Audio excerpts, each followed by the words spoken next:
And we are waiting for you to open our eyes of understanding to contemplate or to gaze the goodness of your word.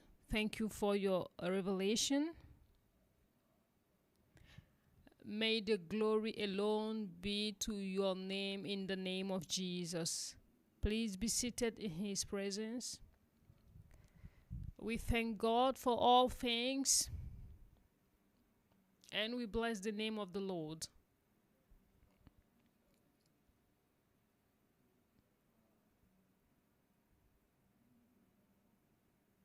You know, whether we as children of God or people from outside,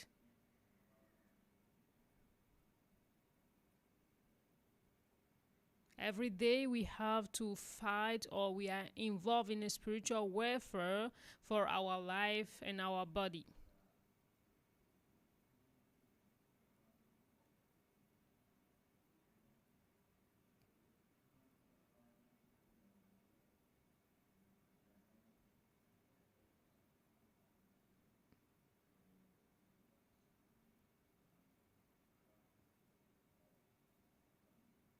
There are some decisions as a believer you have to take once and to decide to come to meetings. Anytime we have a gathering like this, you have to get yourself involved unless you are facing a particular issue.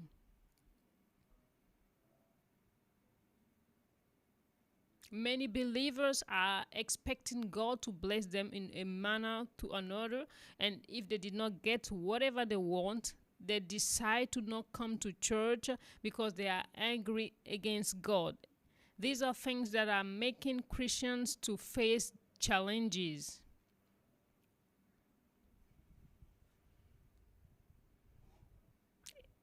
Even for you to go to your work every day, sometimes your body is talking to you, saying that if today I can rest, stay at home and rest, but you have to wake up and go to work. It's not a choice. For the natural life, you have to go to work. For the spiritual life, you have to go to the gathering of the people of God. We do not ask you if you are happy or not. If God have saved you, you belong to him. You have no right to say that I'm too busy or I'm tired. You have no right. We that are preparing, we can say that today we are not coming because we are tired or because there is this and that. But every morning we are waking up early to prepare, to speak to God, to cry unto God, to prepare the messages and be able to gather in the evening and teach.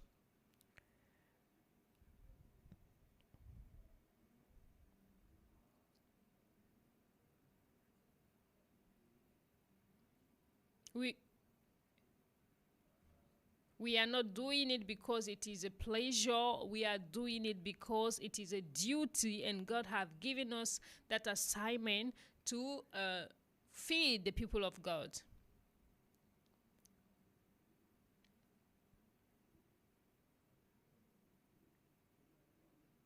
On Sunday, we will have the topic of the month of February. I want us to talk on the knowledge of God. Let's stop here.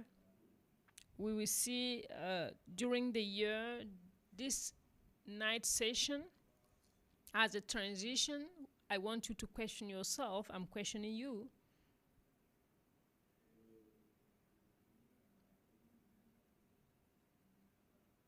The title of my message this night,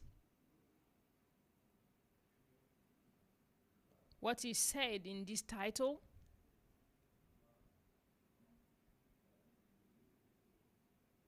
Do you know why God have created you and have make you to live on the earth?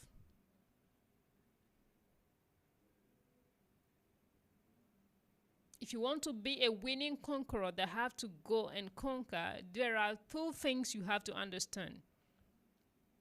It is not the day you were born on this earth that means that your life has started. Your life started in the eternity. But when we were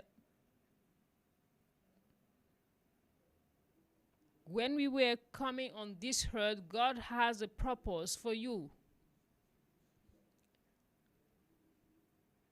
Listen to me very carefully. Listen to me carefully. He said unto Jeremiah, Jeremiah, I'm seeing what you think. But I, the Lord, this is what I have prepared for you before you came out from the womb of your mother. I have established you prophet of nations. Wherever what you are going to do, and no matter the challenges you are going to face, you will be prophet of nations. I will not remove it. Whether you are happy or not, I will not change. Every one of you have this, and you want to refuse it, and that is why you are suffering for random. You are suffering because you have never asked to God, why am I on earth?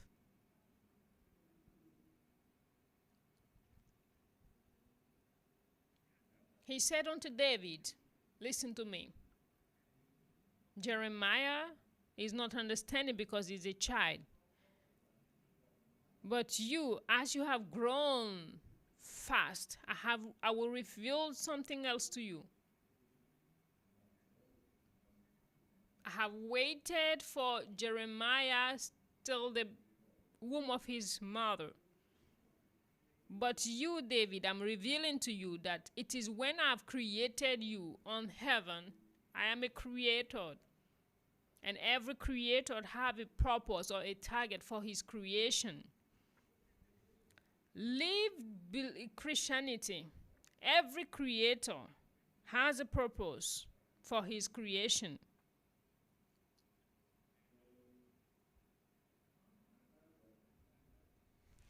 And when we watch Romans chapter 9, verse 20,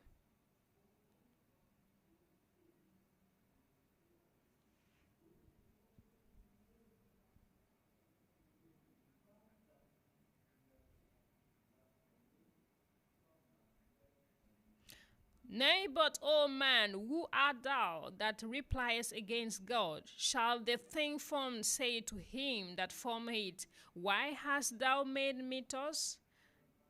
Hath not the potter power over the clay of the same lump to make one vessel unto honor and another unto dishonor?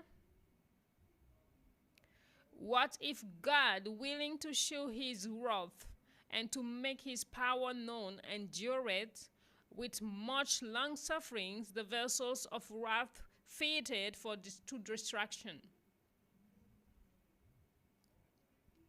Let's go to verse 10. And not only this, but when Rebekah also had conceived by one, even by our father, for the children being not yet born, are you listening? Jacob and Esau, neither having done any good or evil, they are not born. But for the purpose of God, according to the election, might stand, not of the works, but of him that calleth. It was said unto her, Rebekah, the elder shall serve the younger.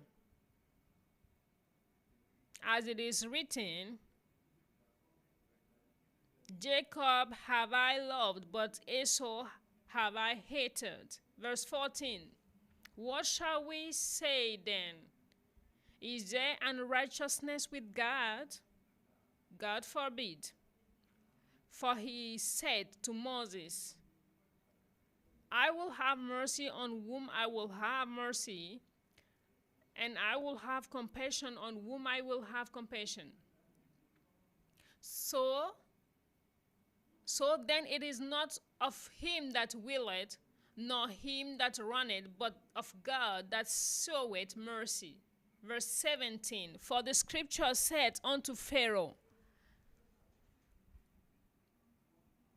even for this same purpose I have raised thee up, that I might shew my power in thee, and that my name might be declared throughout all the earth. God said unto Pharaoh, I raised thee up that I might shew my power in thee, and that my name might be declared throughout all the earth. These are many mysteries we have in the kingdom of God, and you must understand, everybody wants to begin his life starting from the day he was born again. No, God said that I will raise up Pharaoh that I might shew my power in thee. God said in his purpose, I will create in a family, in the tribes of Judah, I will create a child, and that child, despite the fact that he is not the elder, he will be the head. The child was born, and then the mother called him Jabez, a foolish woman.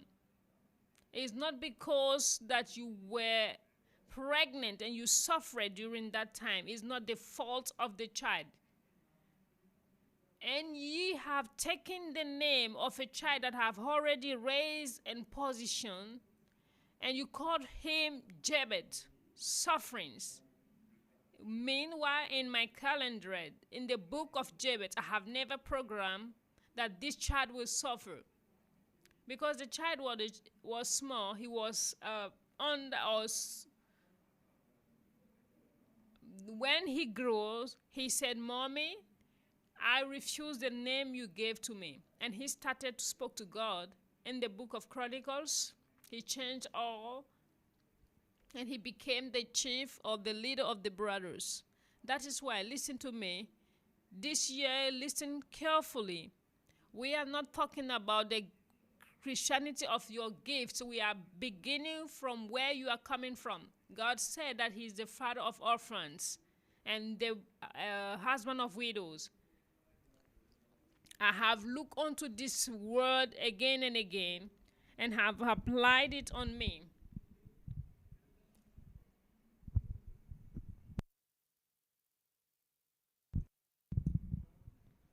Yes, people are saying right now, if I want to be a student, or I don't have a big people, or I don't have a minister or an uncle that can help me. It's not about that.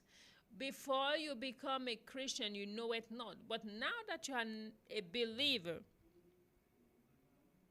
and God said that he is the father of orphans and the husband of widows. Listen to me carefully.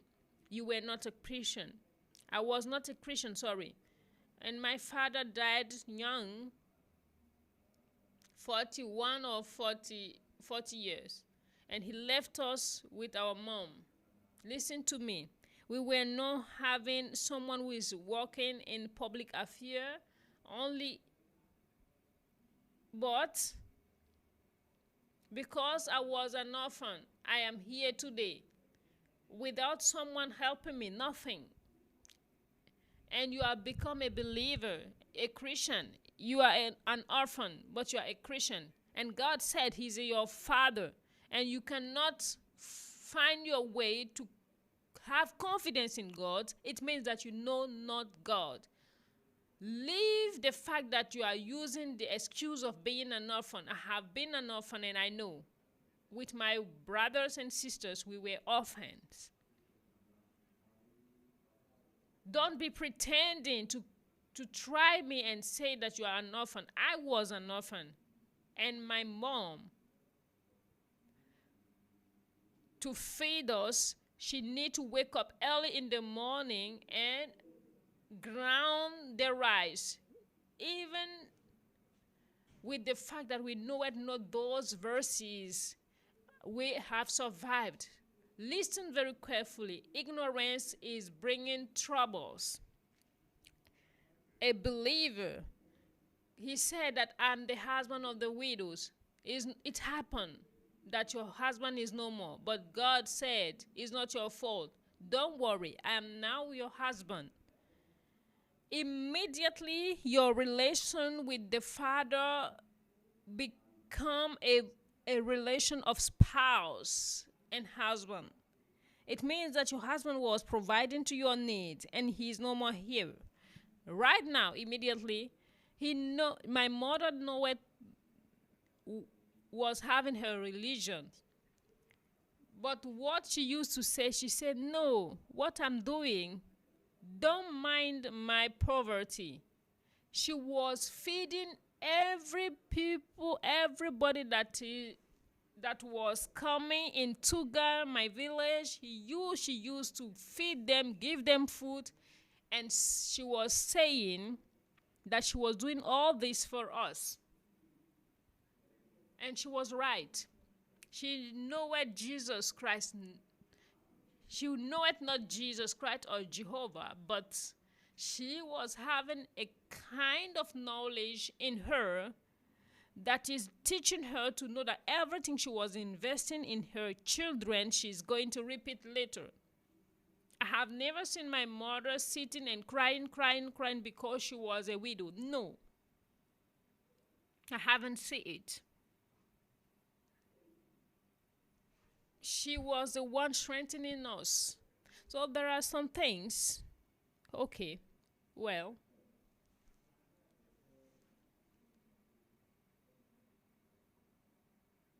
I have sent something like a video to some people of a bird that was complaining every time. And then the angel saw him and went to God straight, saying to God that this bird is complaining that he's not having food, he's not having something, he's suffering and he's crying. And God said to the angel, leave him there, he's suffering. Is that your matter? Some years later, the same angel saw the same bird. He has changed. Then the bird is thanking God and his situation have changed. Then the angel went back to God and said, this your bird have changed. And God said, why? He have begun to thank God, to thank you. He have started blessing you even though situations are worse. God said, that's it.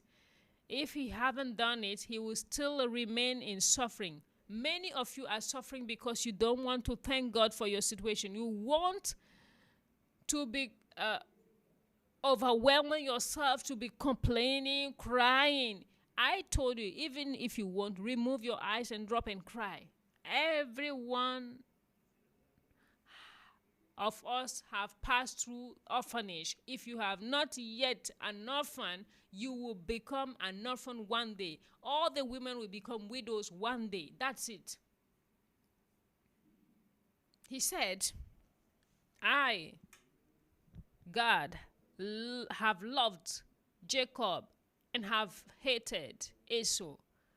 Why do you want to talk? Are you the one who have created them? When Jacob heard it, he have reacted. His senior brother was there, but he knew it not God.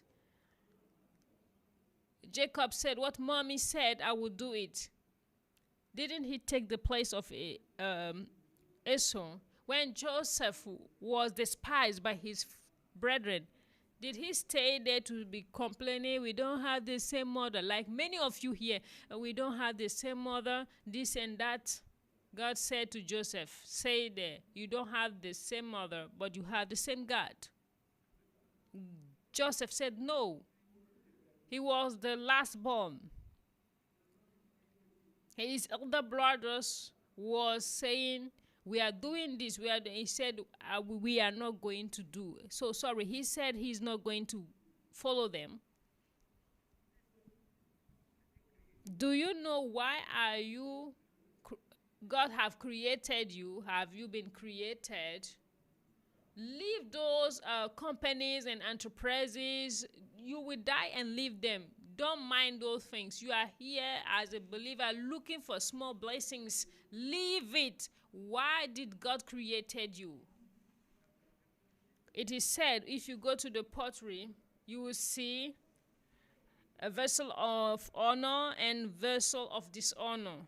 None of them ask the creator or the potter, why did you created me like this or like that? There are some mysteries of the kingdom. You just have to accept them. If you want to challenge or discuss with God, you will suffer.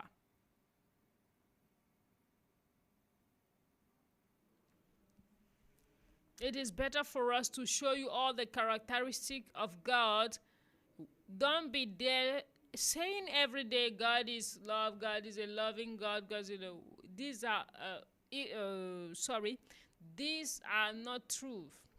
He said unto Pharaoh, he said, Pharaoh, I have created him for one purpose, for the world to know that I'm a powerful God. That's all. That's all. So, if he has said so, God have created you for a purpose. Do you know him? If you don't know him, you have become a believer. Know it. Despite the fact that you have become a Christian, you are not looking to know, or you are not trying to understand God. You want to do the natural. You want to keep your life in the natural. All your life belongs to the natural. Oh, there is no work here. Oh, things are not going well. There is no market. Have you become a Christian just for business or for job? And for what about us? We have left our jobs to serve God. God have created me for a purpose. And when the appointed time have arrived, I needed to quit from my job. People said that I was fool. Was I fool? No. We need to speak to you clearly instead of you coming to sit here. God will not answer to you or answer to your murmuring. If you don't stop praying the way you are praying, you will suffer in God's hand. He said unto the angel, leave that bird to suffer. Every morning when he wake up, he's talking anyhow. Leave him to suffer. When he have changed, God said, no problem. He was thanking God in all manner because that was the will of God. The will of God is for you to thank him in all kind of situation.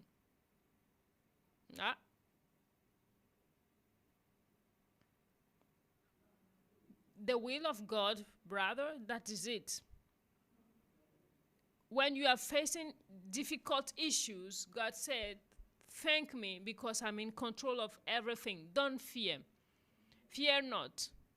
This situation, familiar situation, thank me because I know what is going on. A widow was in Switzerland. When she wake up in the morning, before the children will go to school,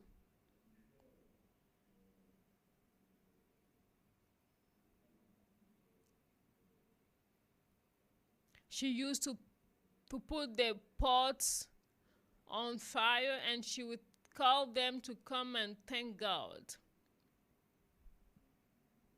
When they will finish thanking God with the children, when the children will leave, she will stand saying to God, you know, and I also know.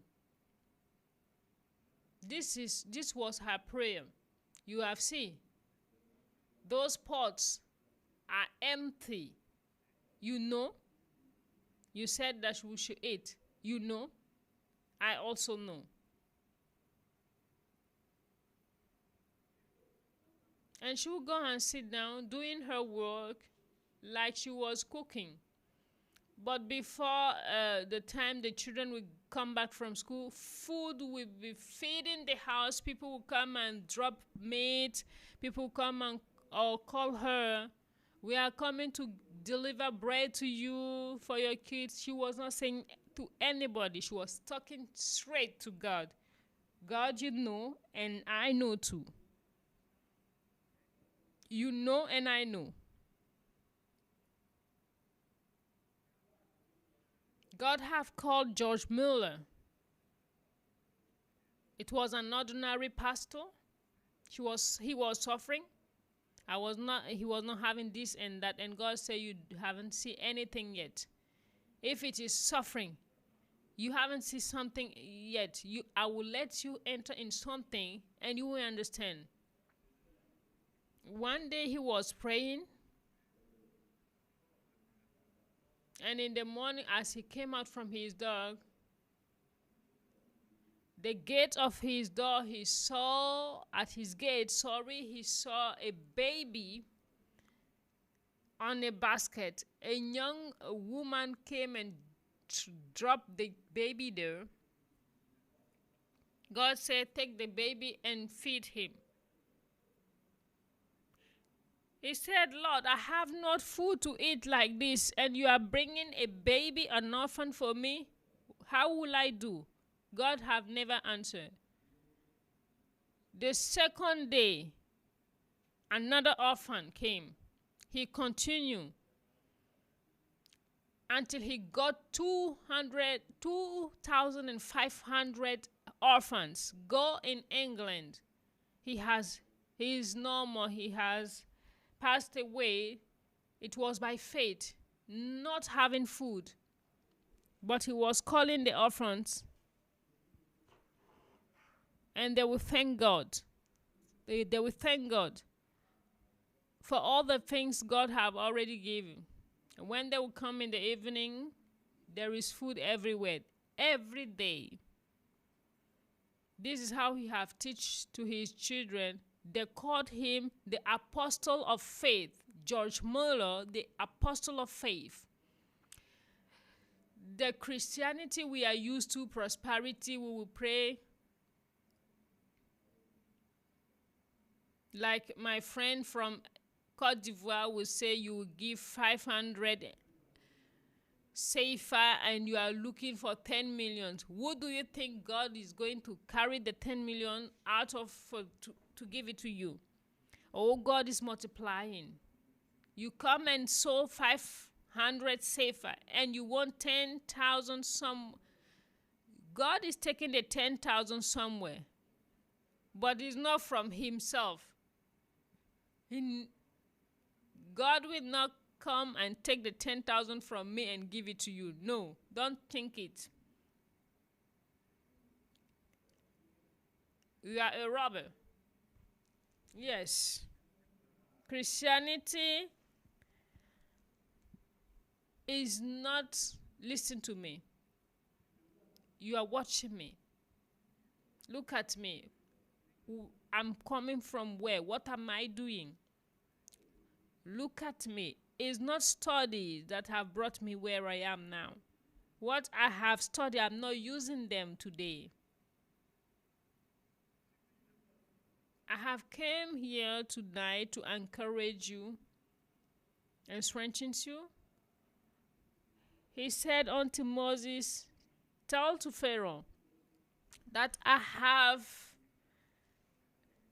have raised him up in my might and my sovereignty to show my power, and that my name might be declared throughout all the earth. This is the negative aspect. Then the positive aspect. Tell to my people, you have become a new creation.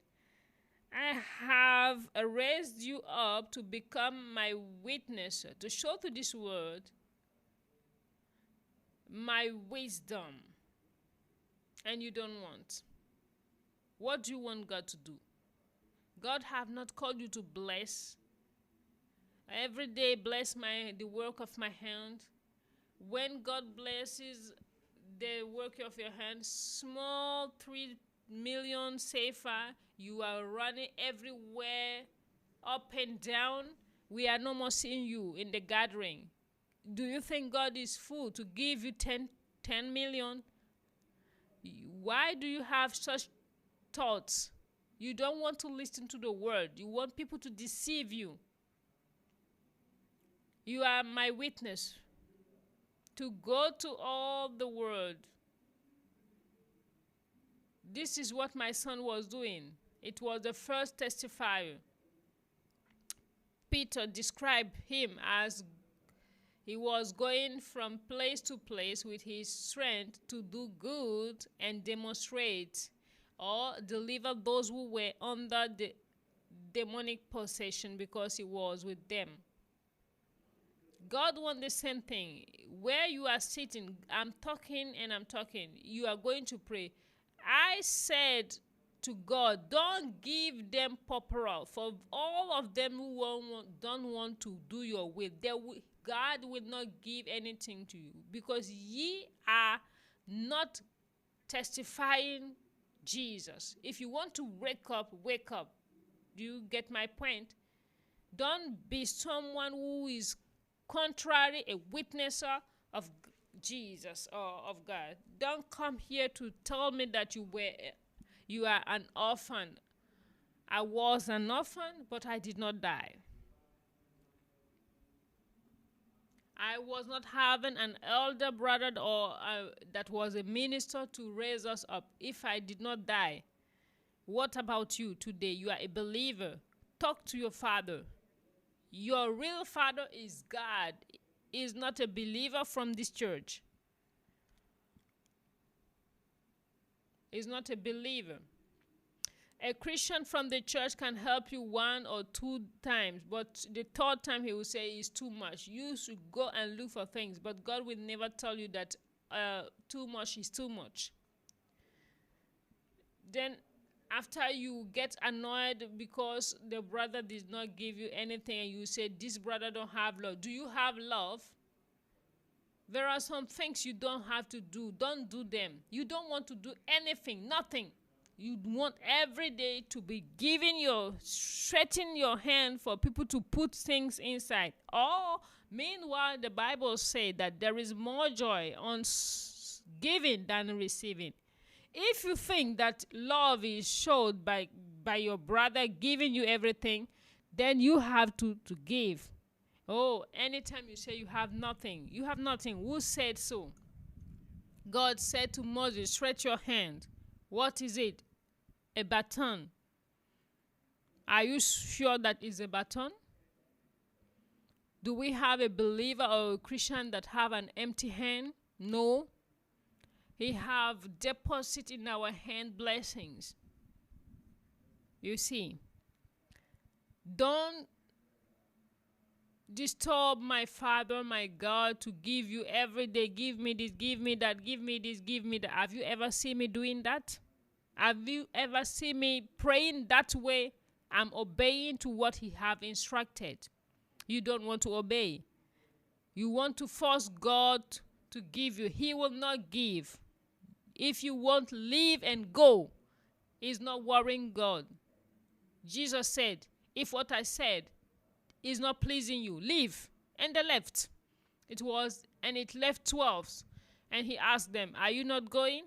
And they said, to where? You are joking with God. Don't think God is your employee. Anything you want, he will do it for you. No. Even government, are they doing everything for you?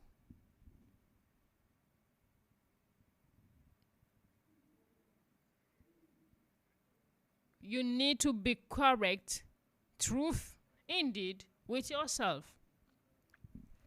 So you have seen those scriptures when people say that God is unrighteous. Paul said God is not unrighteous. He said that God is not unrighteous.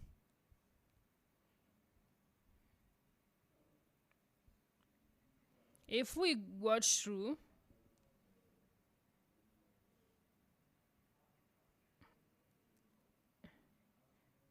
In the book of Acts chapter 7 verse 22, Acts chapter 2, verse 7, Acts 7 verse 22,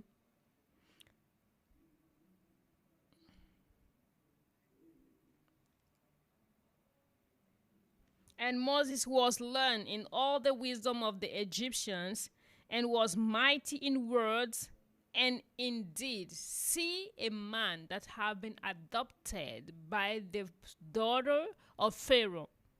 They have formed or trained him to become the next Pharaoh. They have learned him in all the wisdom of Egyptians. So it was like witchcraft, magic. You know it very well. Moses was learned.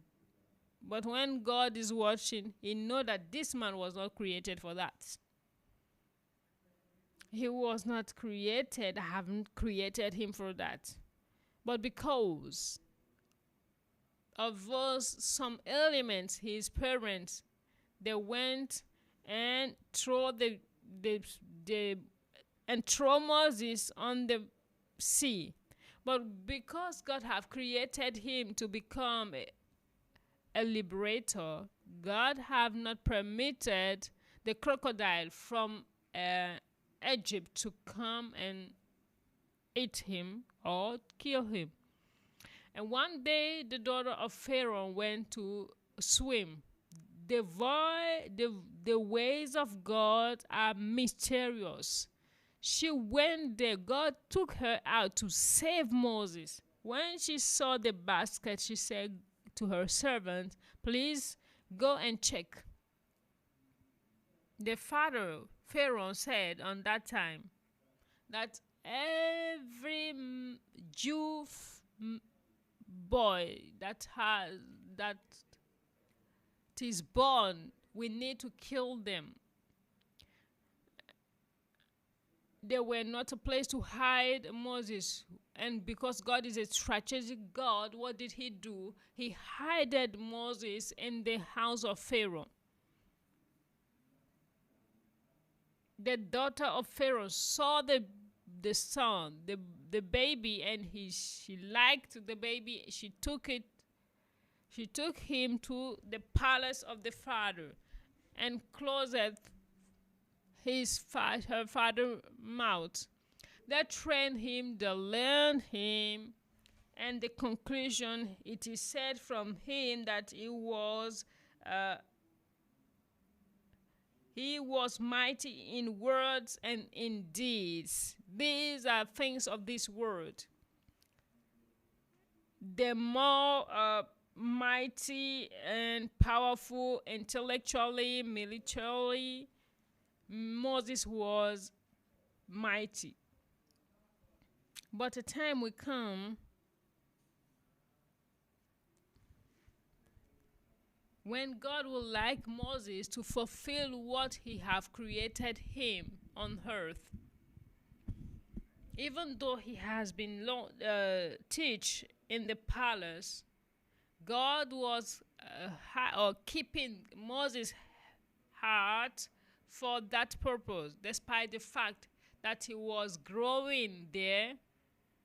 He was putting in the heart of Moses as God that he was not an Egyptian. He is from the Jew that is a slave pupil. And at the appointed time, God pushes Moses to go and visit the camp of the slaves. Moses knew it, that the father and the mother was there.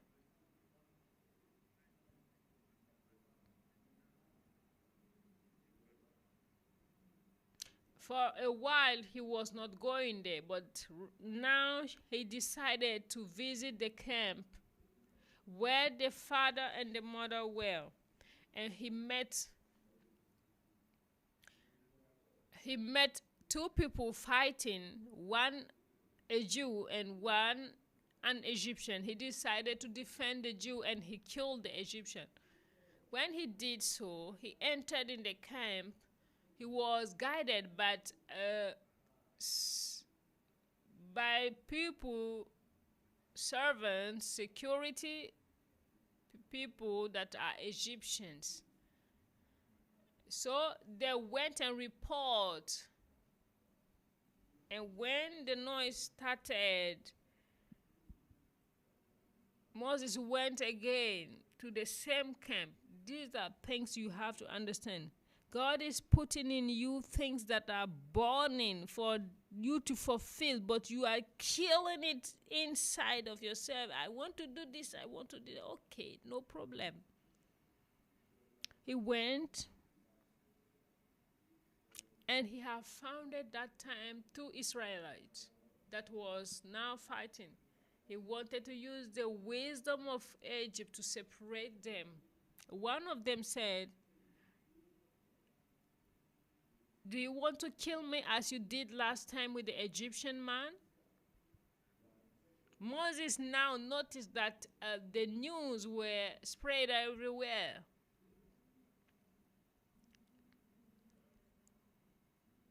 Moses flee. This is how God have removed Moses under the yoke of Pharaoh.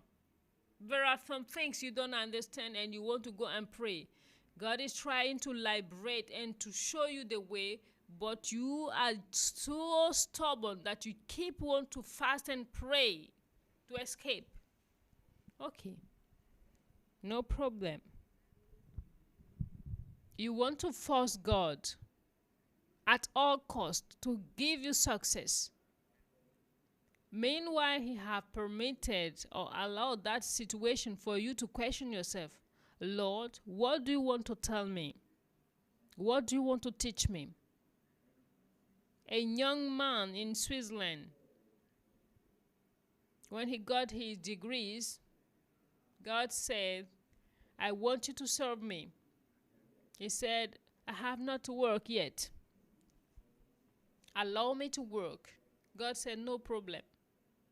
And God gave him a good job as a manager. He worked. He was having money. And God came to him again. "Now the time is up. Please, we have to go." He said, "No, I haven't got married." And God said, "No problem." God gave him a nice wife, children. Every time he was postponing.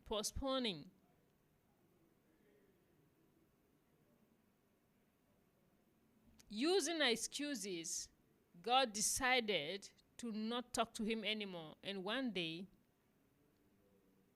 God said, "Okay, since this man don't want to go, I have found someone else. I will send the person." And God sent that person, and he went. Problems, issues started in his company because God had removed his hand. His company started facing challenges, issues. He was facing praying, and God said, "It's not about prayer and fasting. I am the one who sent this affliction. You are fasting and praying for what? Is that fasting and prayer more than God?" He did everything. Discouraged, he went to say to God, "Now I'm ready." God said, "It's too late. I have founded someone else, and the person has left. Find your way." And this is how his life cracked. Sometimes you will hear this kind of, sometimes you are waiting for those things.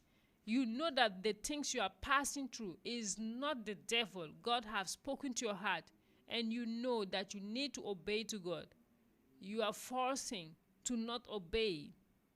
You know that you don't have to get married to that man, and you are too stubborn. You force to marry the person, to not marry this young girl. You force to marry her, to find excuses and argue to married. You know that this work that you are doing there is not the will of God. You go to tell to the prophet that he should prophesy for you to become a director. Meanwhile, God don't want you there. You are doing all those things.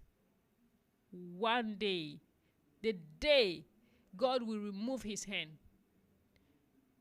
If God removes his hand from the life of someone, I don't want to be at your place. You don't know the things of God. You are taking God as commonly. Many people have failed on that way. That's it, my friend. So you understand? This is how it hasn't worked. So Moses was in the wilderness. It's not God who sent him there. Don't say that God have sent you in the wilderness. God did not send Moses in the wilderness. No. Why will God send him there? Why? It is said that Moses flee to the desert. It is fear that sent him in the wilderness. He stayed there for 40 years. He have wasted God's time. Are you not wasting God's time? God is preparing something for you to do his will. And you are refusing. You are resisting because you want money. Go ahead. You have money, but you will not be in the perfect will of God. If you have to know God, we have to learn to know ourselves. And that's why I stopped tonight, for us to learn to know ourselves. There are many Christians that are listening to me. There are problems. Papa, we have prayed. I have not yet.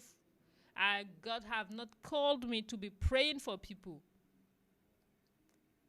You said that God has given you. Pray for that. Pray for your project. You said that God gave you that project.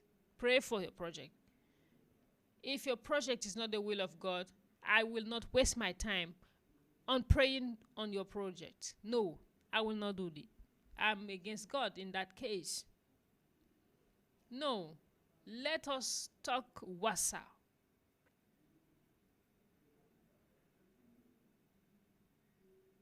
Most of the time you are fighting for nothing, no reason. You are not asking God. You know, and you don't want to ask God, what you have said to my husband, what you have revealed, is that the time? No. They have told you by fasting. Okay, no problem. You are fasting and praying for who? You are spoken to who? It is the person who said do this that you are fasting and praying. Can you face God or challenge him by your fasting and prayer? Can you control him? It means that you're a foolish person. Fasting and prayer can block God. Do you think? Really?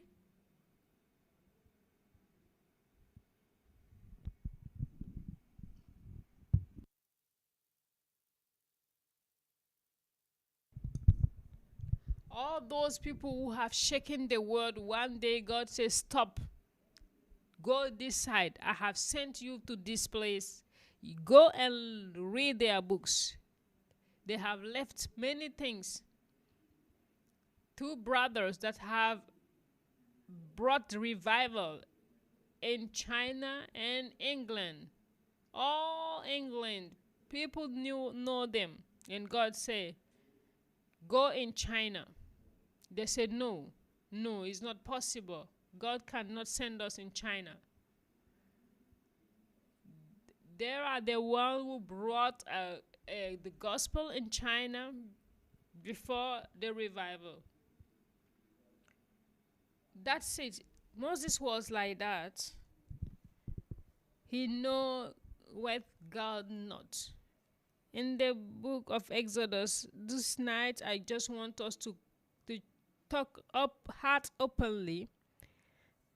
People want to say, now we have 10 cars, 10 houses. This is not success. Even pagans, they have it. Pagans, they have it everywhere. Exodus chapter 3. When I began in Kulba, the ministry, many People came to me. I prayed for them. They became ministers in the government. Some of them became big businessmen. Because on that time we were having a revolution, and many were running to me for me to pray for them. Some people, I will encounter them in the street. Some people in the airport. Some people will come to me. We prayed for them. And then after that, they have abandoned God because there were no more revolutions. And I watched them and I told them, you people will suffer because you think you can try God. I have to talk to you to not have your blood on my hand. Never. Don't challenge me. Ye all that are sitting, don't challenge me. If you try it, you will see. I have to let you know. All of you are concerned. Let's watch. When Moses have accepted, God sent him. Let's say Esther, in the book of Esther, chapter 4.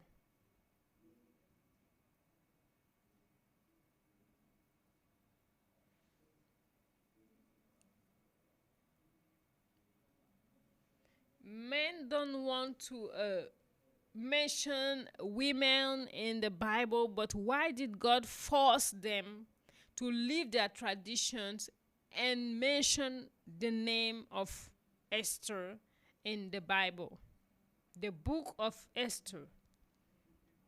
Listen to me. You that is thinking that God don't know you, don't make the heart of God to be sad. Tonight is a time of a transit for us to enter deeply in the topic of the year. I will relate the story before we go into the scriptures. She was an orphan. She was an orphan. And then a big king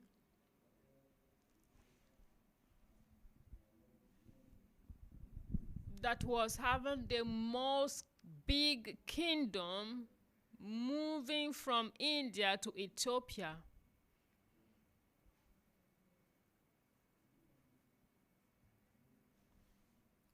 have conquered the country or the kingdom of Israel, and they took them as slaves. Now she became slave. So according to the main understanding, there were not hope for this young girl.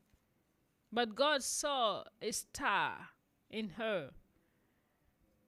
It means despite the fact she was an orphan, that she was a slave, God has an identity for her. That's what I want you to understand. Don't watch your situation naturally. If not, you will not find your way. Don't watch or look on what you are facing in your life right now. No, my brother, no, my friend. So they took them to the kingdom of Assyrians. She have accepted her situation, leaving it like everybody that was facing the same situation. But something will happen. Two major events will happen to reveal Esther by taking her out of that situation. The first event, we don't know why the king that was there on that time wanted to present or introduce her wife to his honorable guest, instead of him to tell the the queen that he has invited honorable people to come and honor them and greet them.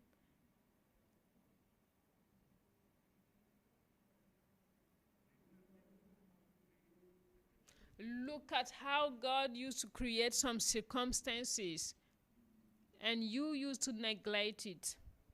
Because in your mind, there is a scenario or a picture of how you need to become or you like to become.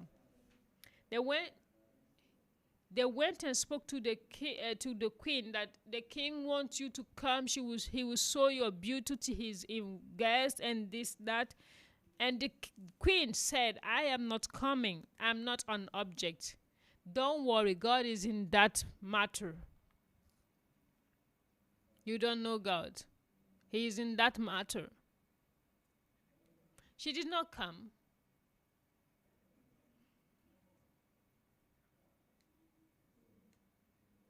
And because she refuses to go and answer to the king call, God have raised some people to say that no, because of what the queen have done, many women, if they hear about it, they will decide to challenge their husbands.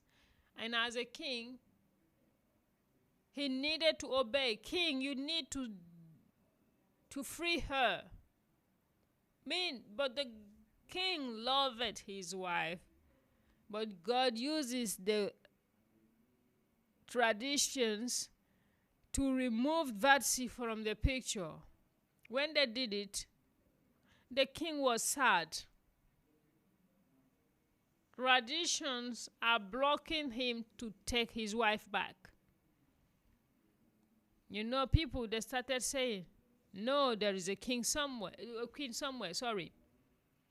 They went and look and watch and make the researches. They have gathered young girls to show them to the king. And they have designated people to care the girls.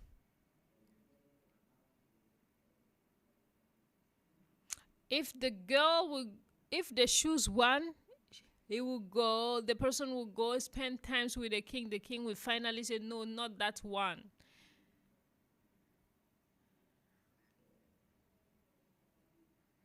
Until the day the uncle of Esther realized that this was an opportunity for his niece.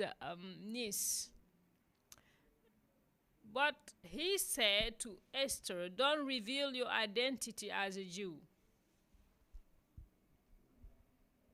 And then it is said that a woman was there. They took Esther to that woman. The woman is living in the king palace, and she knew all the things that is pleasing the king. The Bible said that Esther found favor on her eyes.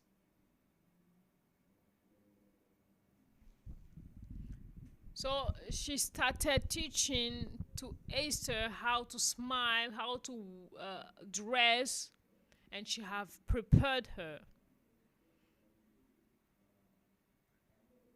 When Esther reached the king palace, when the king saw her, even though that she's good, this one too, when God is preparing you, no virtue can challenge you. What I'm saying is for you. You don't know that God is following you. There is none of you that God is not following. God is not tired. Don't think you are nobody. God knows in details every aspect of your life and what he's going to do with your life. But you think that you have to influence God. You cannot influence him. He is the one who have created you. Listen to me this night. If you accept it, you will see that the knowledge of God putting together with what I'm saying, you will enter in a reality that you have never seen all through this year 2026. Because sometimes when I speak, people think that I am against them. I'm not here to do evil against you. I'm just showing you the way to go.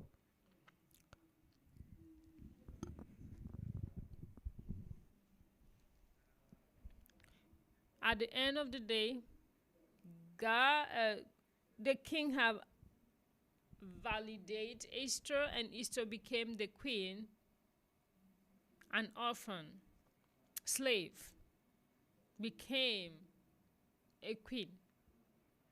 And the woman said to Esther, the Bible said, when a slave become a queen, she want to show to everybody that she is a queen. Please take it easy, be simple. See, Esther was happy. But the uncle said, don't say where you are coming from. So to make it short, we will see God is putting you in a certain position that he will promote you. You are sitting there, not asking God, why am I here? God have never asked God, Esther have never asked God, why am I here? Until the day problems will start. A man called Haman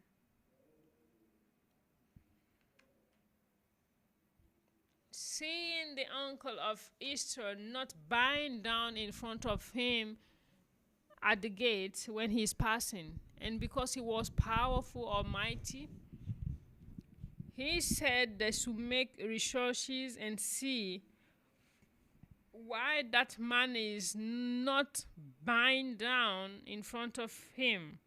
And they said, he's a Jew. Jews are not bowing down unless in front of God. And he said, I will humiliate them. Look everywhere and see if we have other Jews. And then he went to influence the king.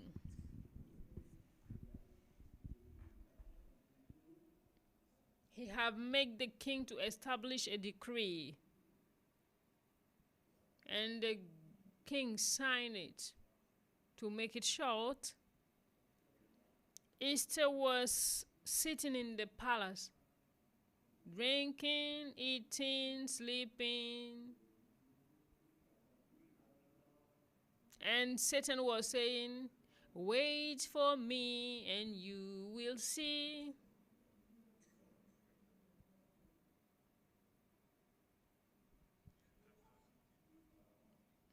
God has raised Pharaoh to show his power.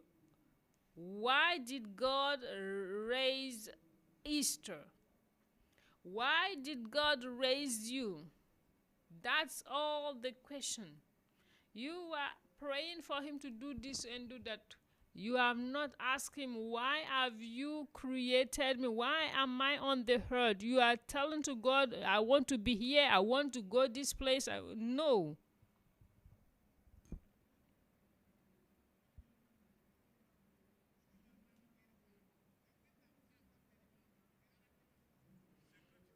What you want to become is not the will of God. He made Esther a queen. It's good. Now, Mordecai, the uncle of Esther, sent people to Esther to say, in the book of Esther chapter 4, verse 1 to 15, we will not read all. He said, my daughter, there is a problem. The first minister who want to kill all the Jews from the territory. You see, the reaction of Esther. It is like our reactions when God blesses us, and now the will of God is revealed. You don't want. It's to say, what do we have to do, uncle? I came to tell you, you have to talk to your husband. It's to say, oh, talk to my husband. He said, yes. How? Tell him that we have an issue. Tell him. Esther said, So she was facing all the things, the privilege she will lose. When the will of God come in front of you, Satan will show you all the gates of losing everything and all the gates of the things you will lose.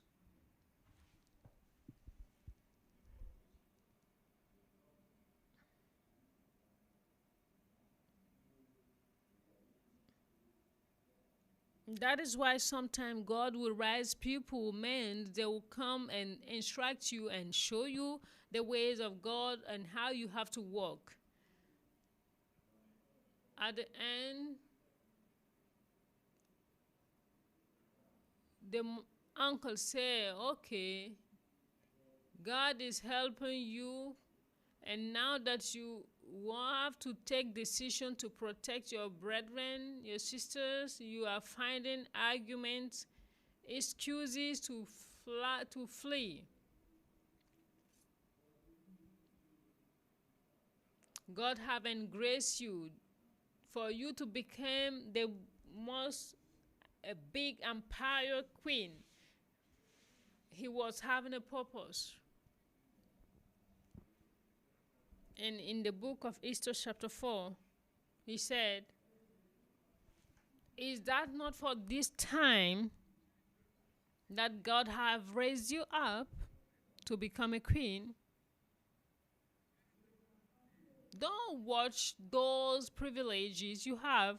This is how God is. He will give you easy things for a purpose, of privileges for the purpose. Do you get my point? He will show you privileges, but a time or a day will come, it's for a purpose. But when people reaches to those levels, when you want to talk to them, they want to go to the left and the right, okay, fine.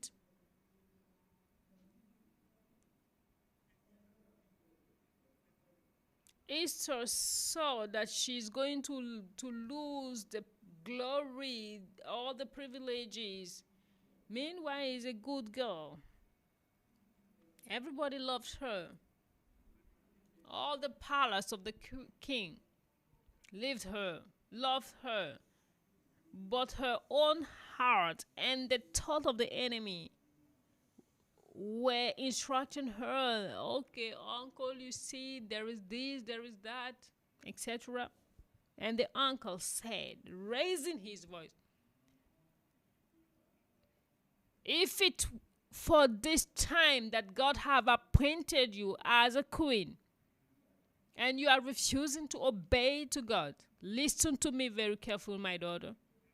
The God who have raised you up will come to rescue us. He will deliver us, but you and your house will perish. It has hidden Esther's heart.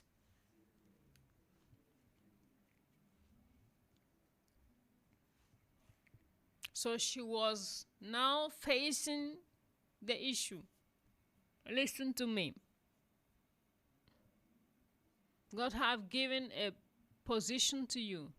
God has positioned you, given you a material and financial wealth. Is not for you.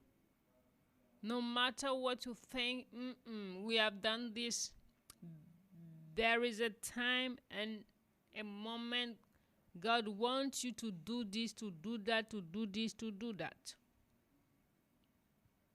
Because He is the one in control. Brethren, sisters,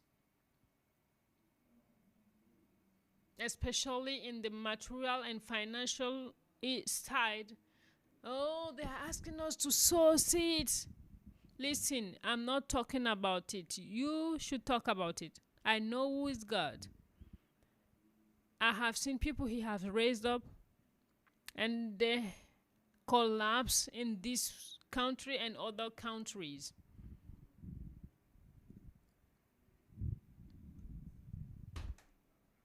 I have seen wealthy people. A time came, they knew it, that God have positioned them where they were, but when they wake up,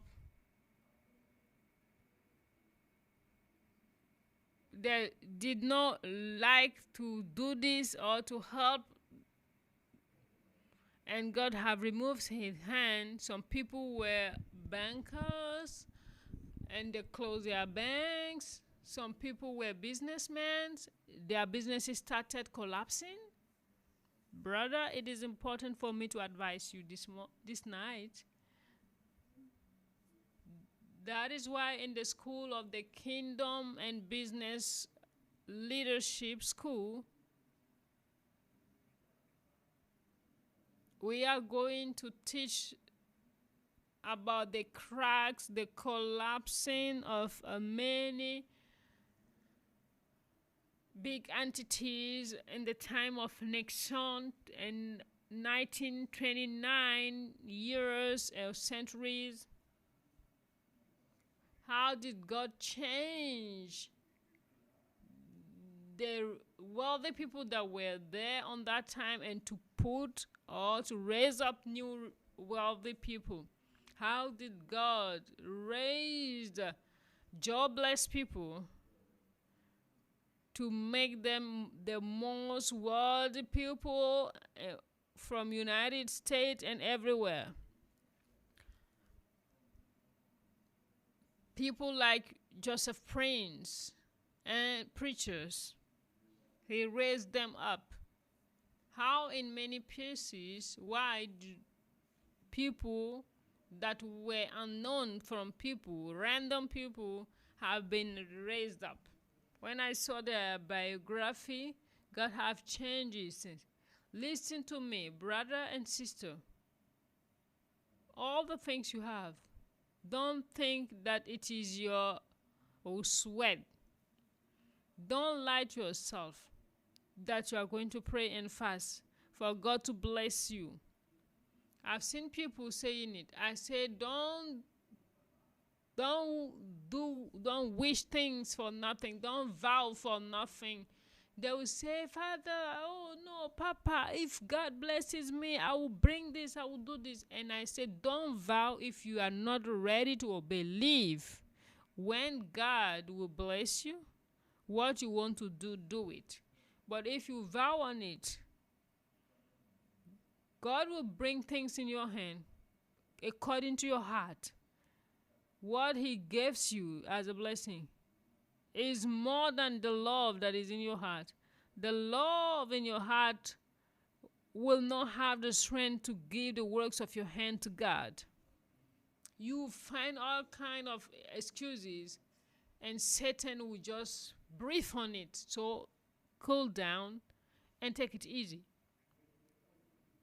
Don't vows that are more than what is in your heart. Don't do it. These are important things. These are important things. And when you see how even in those days, how people get involved in difficulties, and some people were small and God raised them up. God is looking onto your heart. He have put in everything in the hand of Adam. It was collapse. Listen to me. God is watching your heart. He's watching your heart. The difficulty you have is nothing in front of God.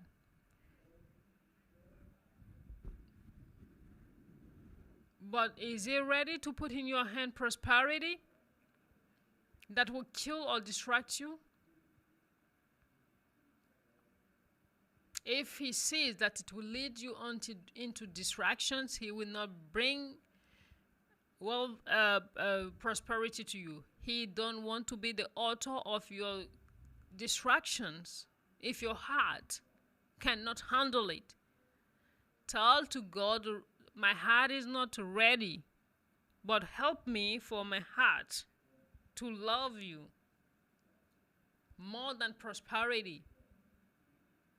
My heart should love you than to love money. Because God will test you. When he wants to raise people in the level of prosperity, in a certain level, he will test their heart with situations in the kingdom to see if they will sow. When we will begin the kingdoms, I have many testimonies in Burkina here, or in Cote d'Ivoire or Congo, or what I saw in United States. Why suddenly some believers or Christians collapse, you understand. At what moment they reach that they can deceive God. Don't joke with that. Before you speak, God knows what is in your heart. You cannot deceive God. Don't think about me. Even me, you cannot deceive me. Or God have engraced me to know if you are lying or not. Please obey. Be honest with God, and he will give it to you. Mordecai said unto Esther, okay, au revoir, bye. Very soon, your realm will end and we will be in front, but you and your house, you will perish. And the uncle left. When the uncle left, Esther said, how did I reach here? It is my uncle that prayed, and he said, God have shown me that you will be the queen. He prayed and covered me and led me until I was chosen as a queen. And all those years, by his presence, God have guided me. Now I have choice. Because I'm a queen, I can decide by my will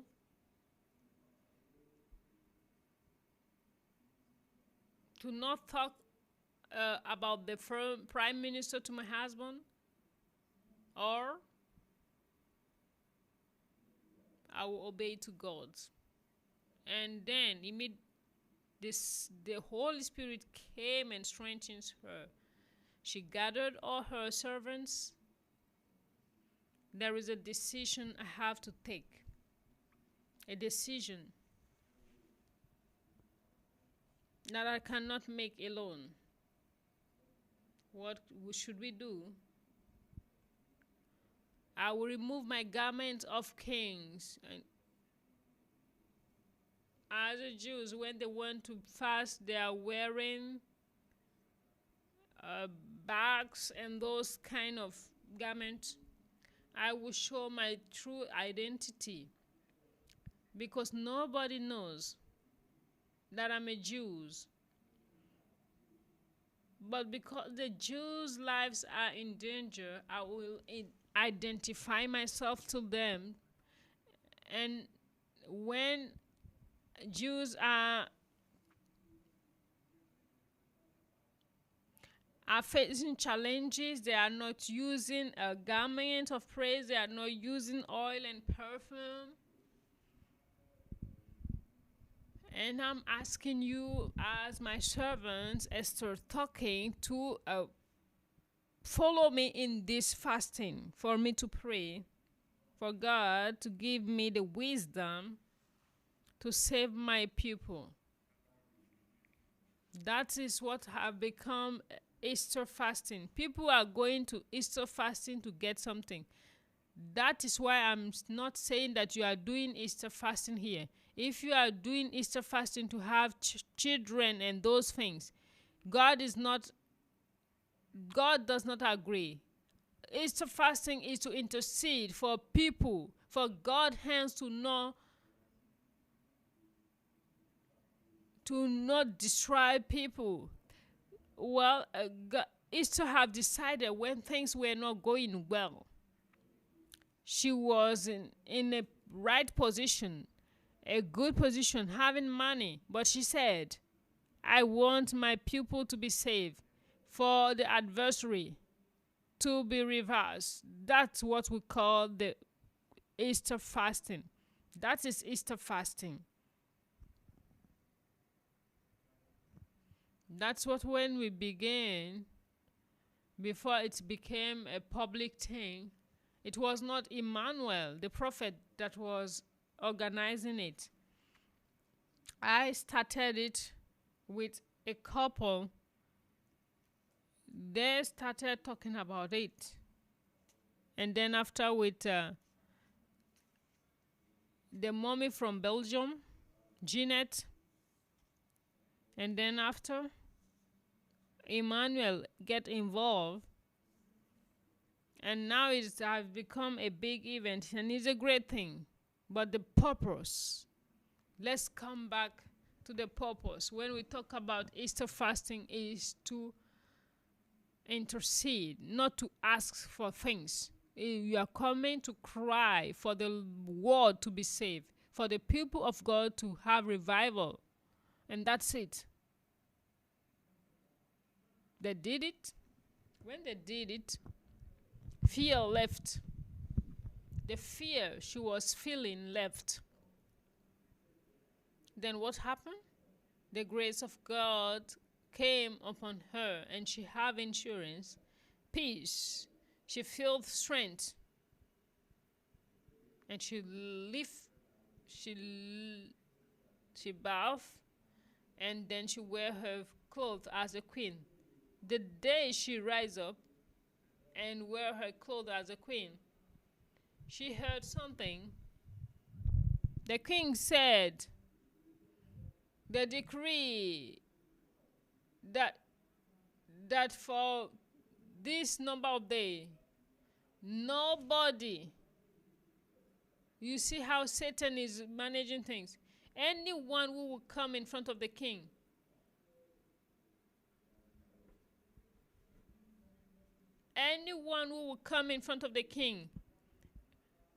and the king will not stretch forth his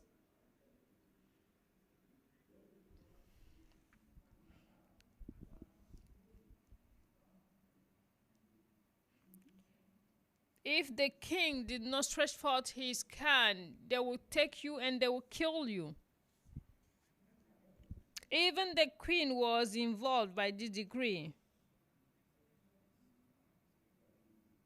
And then Esther came down from the scaling, and then the husband was there, and then she was walking. Everybody's heart was beating, asking, questioning what will happen to that queen. And then she started climbing on the scaling. The king did not move, holding his stick. And what's happened? Esther was still moving. Esther was still moving forward. Everybody likes Esther. But if the king did not stretch forth his stick, we will have to kill her. And the king was sitting. Esther climbed at 3 meters from the king. People remove their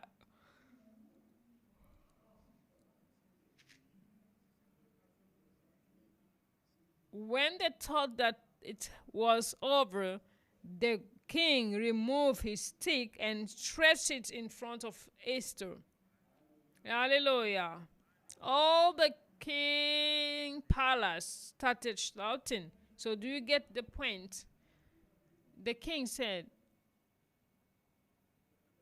"Why did you come here?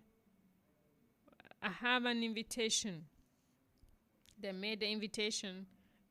Haman came. Before Haman would come,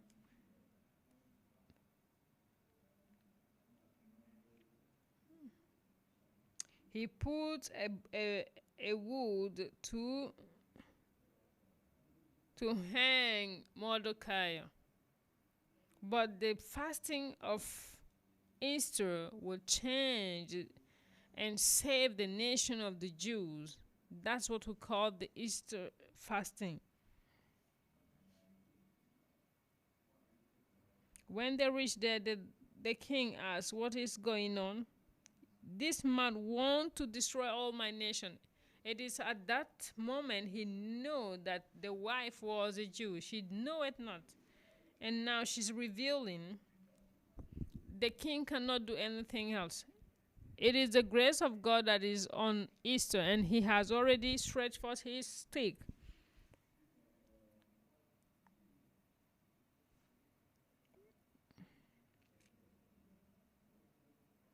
If we want to honor someone, what should we do? He questioned Haman. Haman said, "Prepare him a horse and let him climb on the horse, and then you put someone in front, holding, and then walking with the person all around, and for the people to honor the person that is seated on the horse." And the king said, meanwhile, Haman came to carry the head of Mordecai. Take the horse, all the things you've just mentioned. You know Mordecai? Haman said, "Yes." Do the same thing to Mordecai.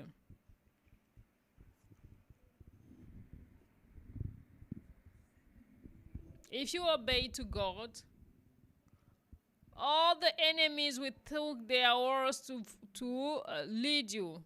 Do you get my point? Simply. And they say, "What is wrong? What is wrong?"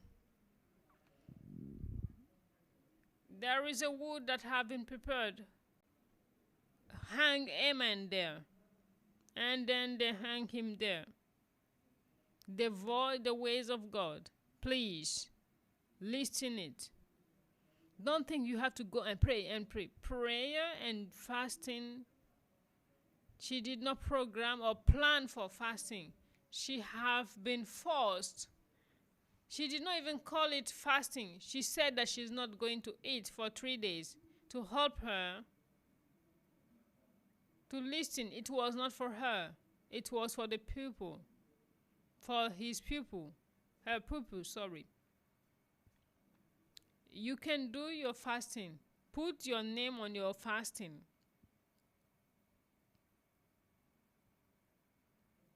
Put your name on your fasting for your needs. No problem. God did not say that the fasting of Easter is better than your own. It was just an example of a situation.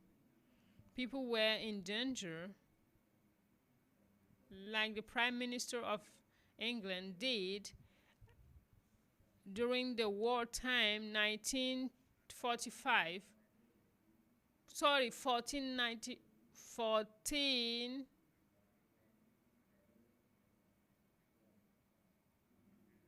And he had programmed people to go to England, and then one of the pastors in Switzerland decided to cry for all the Switzerland people to cry unto God, because England and Switzerland are near. So all the region of Vichy, all those regions, they have tried to attack, but they couldn't. When he programmed to attack England, the day they're supposed to, that day he came out and he said that the prime minister asked for people to not eat, but to fast. When the people will come to attack them, they will fast for them to not be seen. When Dutch people will come with their planes to attack England, they will not see. When they reach London,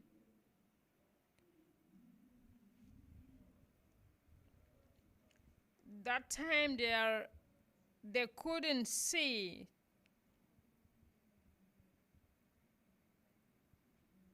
They started sending their arrows, sending their bombs on England, but because of the fog, they couldn't see England and they could not reach them. When we are talking about Easter fasting, if you call it that way, it means that it is not you. God did not say it was the fasting of Easter. If you want to fast, talk to God. Say that you are going to fast for your country. Easter was there. She fasted. I did not say you should not fast, but I said if you want to do things, because the Easter fasting have been instituted, we are obeying to it, but I'm talking about you as a person. You are called Sanu, not Esther. When I'm saying things, you see, they say the God of Abraham, Isaac, and Jacob, the God of my father.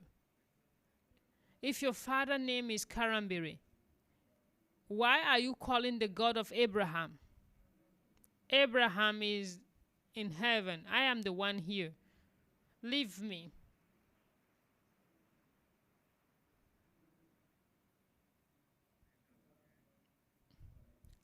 Or when you are coming to encounter or to meet me in my office, are you calling me Father Abraham?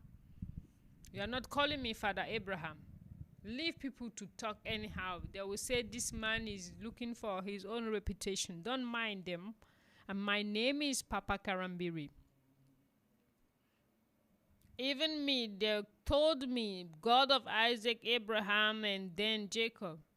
But when you are passing through some situation, don't go and call the God of Abraham. Go and talk to your God. God, the Father you gave me, if truly is your servant, your son, I call his name. For in your grace, you show that you are the one that have established him. Wait. Do it with all your heart. You will see if it is true or not. If God is not answering me in this, and I need to say God of Abraham before he should reply, God of Jacob before he will answer. Jesus even said, if you drink from the well of Jacob, you would still feel thirsty. Jacob was not a son of God. We are sons of God. We are in the same family.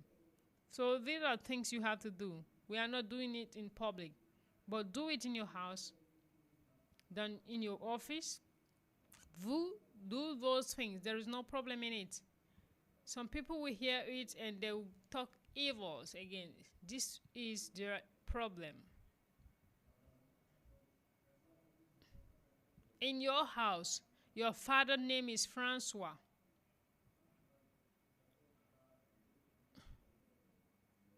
And your uncle's name is Robert. Are you calling your father Daddy Robert? You are calling Daddy Francois. Do we have problem in it? When they call you in school, what is the name of your father? You will say is Francois. You will not say Robert. Do we have problem on it? These are things. I will stop here. But I wanted to say tonight, you have been created for a purpose. Whether you like it or not, or you agree or not, the work you have today, God can bless you in it, no problem. He can bless you in it. He can bless you in your family. But your purpose is not to become a billionaire or something like that. God is giving you those things for you to promote the kingdom. But if you're coming here every time to look for money, to start a business and this and that, God is not a seller or a trader. Please stop it. Oh, God is not here for that. You want to do the work of God? You said that you are going to do the work of God. Do it. Do it, my friend, now. Give the things that you need to give to God, and you see what He will do. But don't try to manipulate Him, that if He gives that to you, you will give this. Don't try it. It will help you. It will take you far. Know that God haven't created you for you to become a director or inspector or a seller. God cannot create people for that. To do what? Are you the one who study? Did God take, or did your mother take your hand to write your name in school? This is not your destiny. Anytime you come and ask me, show me my destiny, say me my destiny, I will tell you something. And when you have 45 years, you are no more in duty and you will retire. If you think that being a director and an inspector is your destiny at your old age of 60 something, that means your destiny is over. And why are you still now here? All those people that have retired, what does it mean? That you have not destiny? It means that the government said that you are no more working for us. You did not ask God, why am I on earth? You want God to do what? You are a jobless. You are a jobless. Instead of serving God, you are a jobless person. No work.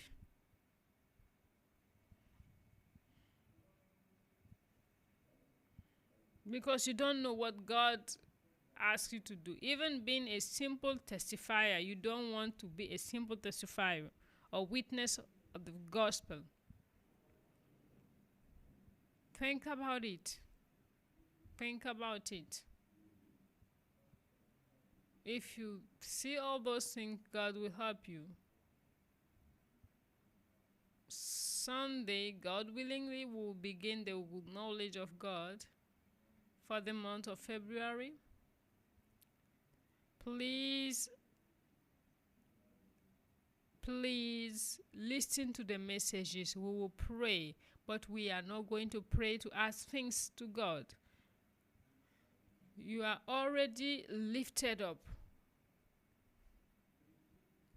God said that He has established you far above. But God said, if God have lifted you, show me your... Don't proclaim without checking what God have done. Otherwise, you will be discouraged. You are proclaiming, and you are not seeing anything, no result. How can you continue? So there are some things God will enable us to see. It will help us to progress, move on. And then at that time, even though you are working normally, you have a professional work, it doesn't mean, it cannot stop you from asking God, why am I on earth?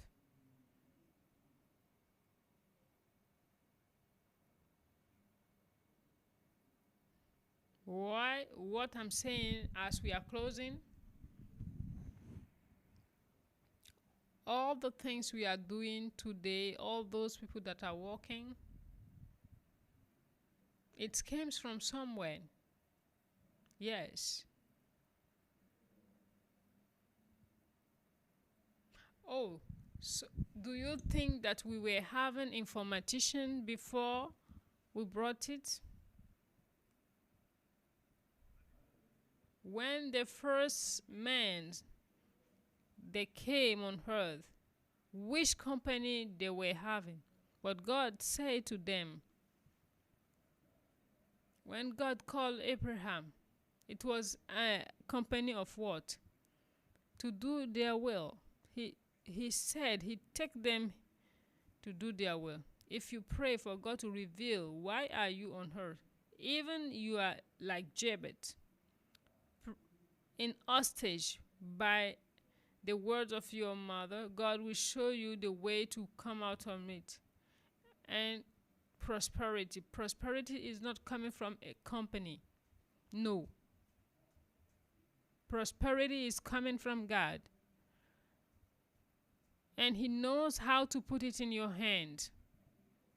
In the times of Solomon, we haven't seen companies, but all the people were in prosperity. We haven't seen a bank with gold stored up, but he have made God to become like stones. No bank, no kind of crisis. He have made the country to become prosperous. No one has a company. But see, everywhere. These are principles God gave. You have to know them. Many principles that God gave for the kingdom. Knowing God, we will see, and how his kingdoms works. Because the church have been built or established to not fail. Let's pray as we end. Excellent Father of grace, thank you for your people tonight. Thank you for you are teaching us, for us to know that we have been created for a purpose. But smallest of your people know about it. They want to ameliorate their salary, and no matter the increase of their salary, the waste will become more than it, because it's the economy of the market. But the economy of the kingdom is different. The economy of the kingdom is led by you providing to our need with joy and blessing. And your blessings are not followed with sorrow. Show them how to sit in front of God and ask you why I am on this earth. And for people that have seen that they're in hostage, in difficult issues, let them come in front of you to ask how to come out of it and change their position to move forward. Father, you have great projects for your people. You said the world will see your wisdom through them. In the times of Solomon, people have seen who was God. That is why today, again, give to your people, whether the young people or everybody, running to know what to walk. Meanwhile, we don't have many work for them. The government cannot employ them, but People want to go and involve in 40,000, 30,000 employment. Meanwhile, you have prepared things for them. Open their understanding to understand. And may your grace and favor dwell on them for them to understand how you love them and how much you blesses the hand of your works. Father, may your grace dwell on them, and they will reach home safely with peace and joy. And for more and more, they should discover your will in their life, that there is nobody God will leave or abandon. In the name of Jesus Christ, remain blessed. Go in peace. Amen. Amen. Go in peace.